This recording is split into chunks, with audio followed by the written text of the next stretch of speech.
அந்த பிரமிப்பிலிருந்து மீளவே முடியாது சார். ம். நடிப்புலயே ரொம்ப கடினமான நடிப்பு வந்து யதார்த்தமான நடிப்பு தான். ஆமா. இல்லைங்களா? நடிக்கிற மாதிரி தெரியக்கூடாது. நடிக்கணும், நடிக்கிறது தெரியக்கூடாது. ரெண்டும் இருக்கு. தெரியக்கூடாது. இல்லைங்களா சார்? தூங்குற மாதிரி நடிக்கிறது எவ்வளோ கஷ்டம்ன்றது ஒரு ம். ஏன்னா சார் நமக்கு தெரியும் அவன் தூங்குற மாதிரி நடிக்கிறான்னு. நம்மளை நம்ப வைக்கணும்னா அவர் மனிதர் உண்மையிலேயே தூங்கிட்டு இருக்காருன்னு நம்ப வைக்கணும். அவர் அந்த தூக்கத்திலேருந்து விழிக்கின்ற அந்த தருணம் இருக்குல்ல சார், அது ரொம்ப சில பேரால தான் சார் தத்ரூபமாகும், துல்லியமாகும். நீங்க யோசிச்சு பாருங்களேன். இப்போ நம்ம நிஜமா ஒருத்தன் தூங்குறான், அவன் கண் முழிக்கின்ற அந்த தருணம் இருக்குல்ல சார், அதை துல்லியமா படம் முடிச்சு காட்டுறதுங்கிறது வந்து ரொம்ப ரொம்ப கஷ்டம் சார். அது யார் பண்ணாலும் நடிப்பாக தான் இருக்கும்.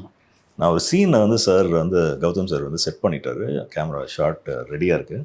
சார் வந்து படுத்திருக்கணும், செல்ஃபோன் சத்தம் கேட்டு அவர் எழுந்திருக்கணும். நான் இந்த மாதிரி விஷயங்கள்லாம் தான் சார் ரொம்ப கவனிப்பேன். மற்ற நடிப்புகள் வீராவேசமான வசனம் பேசுவது, சண்டை போடுவது, அழுவது, இதெல்லாம் வந்து அதை காட்டிலும் கஷ்டமானது இந்த மாதிரியான மொமெண்ட்ஸ். ஸோ அந்த செல்ஃபோன் சவுண்டு கேட்டு எழுந்திருக்கிற அந்த மொமெண்ட் இருக்குல்ல சார், என்னால் இன்னைக்கும் மறக்க முடியாது அந்த தருணத்தை.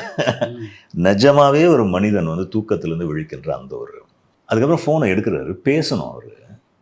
தூக்கத்திலேருந்து விழிக்கின்ற ஒரு மனிதன் பேசும்போது குரல் எப்படி சார் இருக்கும்? கரகரப்பாக தான் இருக்கும். இதை பொதுவாக நடிகர்கள் எங்கே மேட்ச் பண்ணுவாங்கன்னா டப்பிங்கில் மேட்ச் பண்ணுவாங்க. அவர் அங்கேயே அதை அப்படி தான் சார் நடித்தார்.